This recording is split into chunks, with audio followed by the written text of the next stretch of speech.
नमस्कार मित्रांनो. प्रतीक्षा संपलेली आहे कर्क राशीची. गेल्या जवळ-जवळ 3 ते 3.5 वर्षापासून चांगल्या कालावधीची जी प्रतीक्षा तुम्ही करत होता, ती आता संपूर्णपणे संपलेली आहे.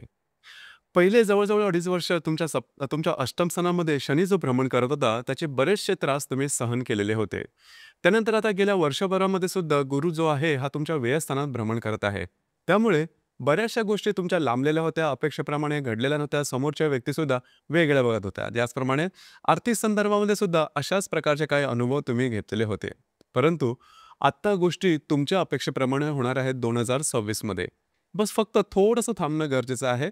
कारण गुरु जसा तुमच्या व्ययस्थानात भ्रमण करतो आहे, हा जवळ-जवळ 2 जूनपासून तुमच्याच राशीमध्ये भ्रमण करणार आहे आणि त्याचे अतिशय उत्तम प्रभाव परिणाम तुम्हाला मिळणार आहेत. याचप्रमाणे या वर्षामध्ये असे सुद्धा काही महिने आहेत, त्या महिन्यामध्ये थोडंसं स्वतःवरती नियंत्रण ठेवणं गरजेचं राहील. अर्थात वाईट जो कालावधी आहे, हा जवळ-जवळ संपूर्ण संपलेला आहे. परंतु काही जे महिने आहेत या वर्षातले, ते असे काही आहेत की त्या ठिकाणी थोडंसं जर का तुम्ही काळजी घेतली, तर अर्थातच त्याचे सुद्धा प्रभाव परिणाम बऱ्याच प्रमाणात कमी होणार आहेत. चला तर सुरुवात करू 2026च्या कर्क राशीच्या संपूर्ण वर्षफळाला. जानेवारीच्या सुरुवातीला पहिले 15 ते 20 दिवस आहेत, त्या दरम्यान थोडंसं स्वतःच्या आरोग्याकडे लक्ष देणं गरजेचं राहील. आरोग्याच्या संदर्भातले काही त्रास डोकं वर करू शकतील. याचप्रमाणे जे तुमचं कार्यक्षेत्र आहे त्या ठिकाणी सुद्धा थोडंसं तुम्हाला वाटू शकेल की आपल्याला साईडलाईन केलं जात आहे किंवा आपल्यापेक्षा काही माणसं आपल्या वरचढ होऊ पाहत आहेत. परंतु काळजी करू नका. तुमची जी रास आहे ही मेहनत करणारी आहे. संयम तुमच्या राशीमध्ये खूपच चांगला आहे. बोलणं तुमच्या राशीचं खूप चांगलं आहे. बस तुम्हाला तेच गुण तुमचे आहेत अंगभूत, ते तुम्हाला प्रत्यक्ष रूपात दाखवायचे आहेत. तसं मग पाहिलं तर तुमची जी रास आहे ही मेहनत करून पुढे जाणारी आहे. ते फक्त एकच गोष्ट आहे, जर आरोग्याच्या संदर्भातले काही त्रास असतील तर थोडंसं त्यावर लवकरात लवकर त्याचं निदान करणं गरजेचं राहील. जवळ-जवळ जानेवारी महिन्याचा जो शेवटचा आठवडा आहे तो आणि संपूर्ण जो फेब्रुवारी महिना आहे त्यामध्ये थोडंसं लक्ष द्या. जर तुम्ही विवाहित असाल तर वैवाहिक जोडीदाराबरोबर छोट्या-मोठ्या कारणावर वादविवादाचे प्रसंग वगैरे निर्माण होऊ शकतील. त्या संदर्भात काळजी घ्या. जर कोर्ट केसेस काही असतील तर त्या संदर्भात सुद्धा गोष्टी तुमच्या मनाविरोधात होऊ शकतील. या संदर्भात थोडंसं अलर्ट राहणं, काळजी घेणं गरजेचं राहील. ही गोष्ट फार महत्त्वाची आहे कारण साधारणतः फेब्रुवारी महिन्यामध्ये सूर्यग्रहण जे आहे ते होणार आहे 17 फेब्रुवारीला. तर साधारणतः ग्रहणाचा जो कालावधी असतो किंवा ग्रहणाचे जे महिने असतात, या दरम्यान थोडंसं स्वतःच्या म्हणजे तुमची जी रास आहे ही चंद्राची रास आहे, कर्क रास आहे. तर तुमच्या मानसिकतेवरती त्याचा परिणाम बऱ्याच प्रमाणात होतो. साधारणतः हा कालावधी थोडासा लक्षात घ्या, जेणेकरून तुमच्यासाठी गोष्टी बऱ्याचशा सोप्या होऊन जातील. 15 फेब्रुवारी ते जवळ-जवळ 20 मार्च या दरम्यान कुठल्याही प्रकारचे महत्त्वपूर्ण निर्णय घेऊ नका. प्रलोभनाला बळी पडू नका. आर्थिक संदर्भामध्ये सुद्धा असे निर्णय की ज्यामध्ये बरीचशी रिस्क आहे, बराचसा धोका आहे, अशा प्रकारचे कुठलेही निर्णय घेऊ नका. तुमचे अंदाज चुकू शकतील. या संदर्भात काळजी घेणं अतिशय गरजेचं आहे. कारण सूर्यग्रहण जे आता सांगितलं ते 17 फेब्रुवारीला होणार आहे आणि जे चंद्रग्रहण आहे ते 3 मार्चला होणार आहे.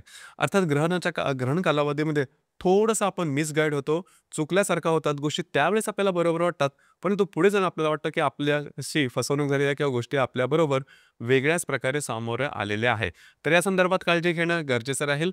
अर्थात तुम्हाला संपूर्ण मार्चमध्ये सगळ्यात महत्त्वाचं म्हणजे आरोग्याकडे लक्ष देणं अत्यंत गरजेचं राहील.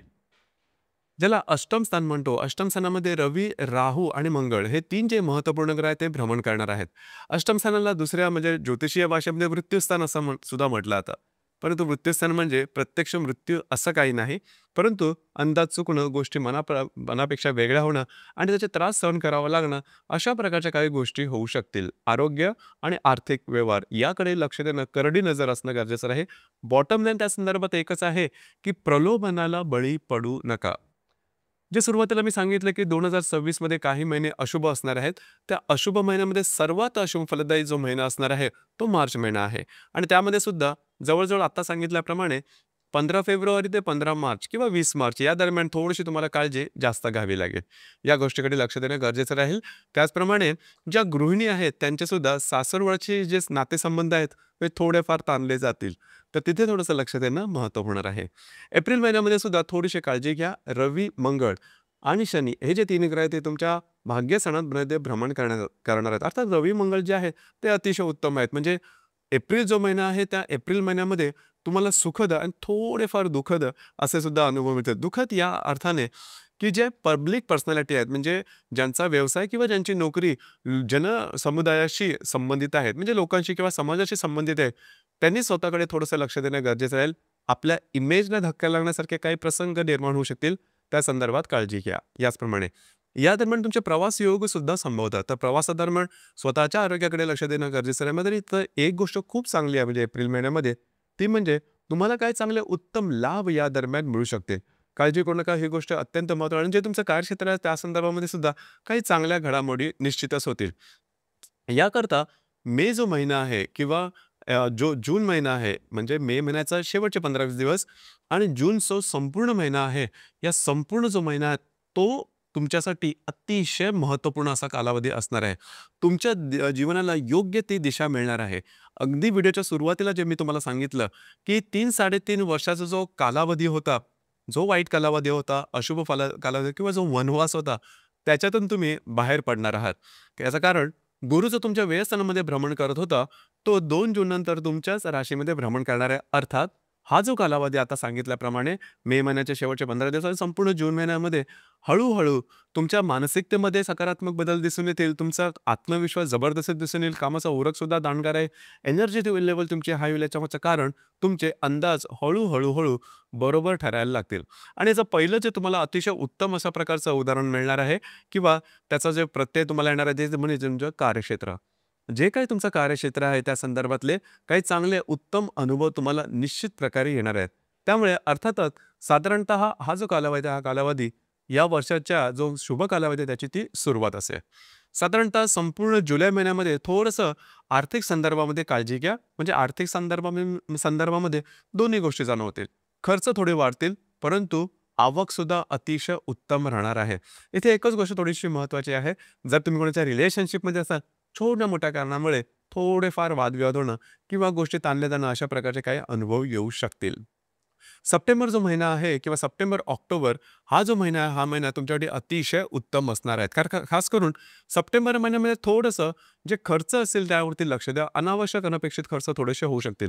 परंतु सप्टेंबर आणि ऑक्टोबर महिन्यामध्ये एक गोष्ट मात्र निश्चित, कर्क राशीच्या ज्या व्यक्ती ज्यांना परदेश गमन करायचं आहे, म्हणजे कुठल्याही कारणासाठी असेल, शिक्षणासाठी असेल, नोकरीसाठी असेल, टुरिझमसाठी असेल, त्यांच्याकरता सप्टेंबर आणि ऑक्टोबर महिना अतिशय उत्तम असणाऱ्या गोष्टी बरोबर तुमच्यासाठी जुळून येणार आहेत आणि बाहेरगावी जाणं तुमचं निश्चित प्रकारे होणार आहे. इथे आणखीन एक गोष्ट महत्त्वाची म्हणजे सप्टेंबर महिन्यामध्ये तुमचा मूड, कॉन्फिडन्स आणि एनर्जी जबरदस्त दिसून येईल. कामाचा उरकसुद्धा दांडगा राहील. ही गोष्ट फार महत्त्वाची आहे. तुम्ही अंगीकृत केलेली कामं ही बरीचशी तुमच्या अपेक्षेप्रमाणे घडणार आहे.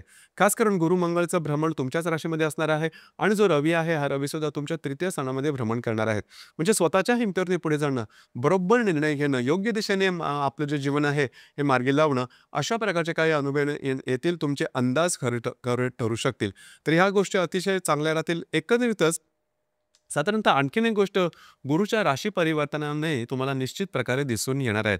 ती म्हणजे कर्क राशीच्या ज्या व्यक्ती विवाह सुख आहेत, म्हणजे ज्यांना विवाह करायचा आहे, त्यांच्याकरता हा कालावधी म्हणजे जूनच्या नंतरचा कालावधी अतिशय उत्तम असणार आहे. म्हणजे विवाह जमणं, विवाह जुळून येणं, अपेक्षेप्रमाणे स्थळं येणं आणि ती प्रत्यक्षात फायनलाइज होणं, प्रत्यक्ष विवाह होणं इथपर्यंत गोष्टी तुमच्या अपेक्षेप्रमाणे होणार आहेत. त्याचप्रमाणे ज्या जोडप्यांचं म्हणजे कर्क राशीच्या ज्या जोडप्यांचं थोडंफार त्यांच्या वैवाहिक जीवनामध्ये वादविवाद होत आहेत, ते सुद्धा मार्गी लागतील. जून महिन्यापासून हळू तुम्हाला त्याचा अनुभव निश्चित प्रकारे येणार आहे. त्याच्यामुळे तशी काही काळजी करू नका. नोव्हेंबर जो महिना आहे, नोव्हेंबर किंवा डिसेंबर हे जे 2 महिने आहेत, हे 2 महिने सुद्धा तुमच्यासाठी अतिशय उत्तम असणार आहेत. फक्त खर्चावर थोडंसं नियंत्रण ठेवणं गरजेचं राहील. खास करून नोव्हेंबर महिन्यामध्ये थोडंसं काळजी घ्या.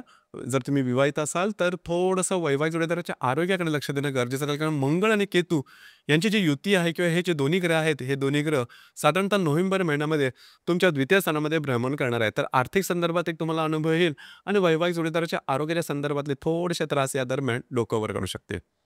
यानंतर डिसेंबर महिन्यामध्ये आणखीन जे 2 महत्त्वपूर्ण ग्रह आहेत, हे राशी परिवर्तन करणार आहेत. राहू आणि केतू. राहू जो जवळ गेल्या 1.5 वर्षापासून तुमच्या अष्टम स्थानामध्ये भ्रमण करत होता, हा तुमच्या सप्तम स्थानामध्ये येणार आहे आणि केतू तुमच्याच राशीमध्ये येणार आहे. राहू केतूचं जे भ्रमण असेल ते थोडंसं महत्त्वपूर्ण असतं. तुमच्या राशीकरता हे महत्त्वाचं का आहे? कारण तुमच्या राशीचा जो स्वामी आहे तो चंद्र आहे. अशाच प्रकारचं महत्त्व सिंह राशीसाठी सुद्धा येतं. कारण सिंह राशीचा जो स्वामी आहे रवी, हा ग्रहण कालावधीमध्ये अफेक्ट जास्त होतो. अर्थात राहू केतूचे जे भ्रमण आहेत किंवा त्याचे प्रभाव परिणाम तुमच्या राशीमध्ये कसे येतील, तर त्याचे जे प्रभाव परिणाम आहेत हे 2027 मध्ये तुम्हाला जाणवतील. परंतु जे तुम्हाला मी सुरुवातीला सांगितलं, की 2026 हे जे संपूर्ण वर्ष आहेत, हे संपूर्ण वर्ष तुमच्यासाठी गेम चेंजर असणार आहेत आणि गेल्या साधारण 3-3.5 वर्षापासून जो काही त्रास, जो काही विलंब, जे काही मनस्ताप तुम्ही सहन केलेले होते, त्यामधून तुम्ही निश्चित प्रकारे बाहेर पडणार आहात. तर मित्रांनो, हे होतं कर्क राशीकरता 2026 चं संपूर्ण वर्षफळ. धन्यवाद.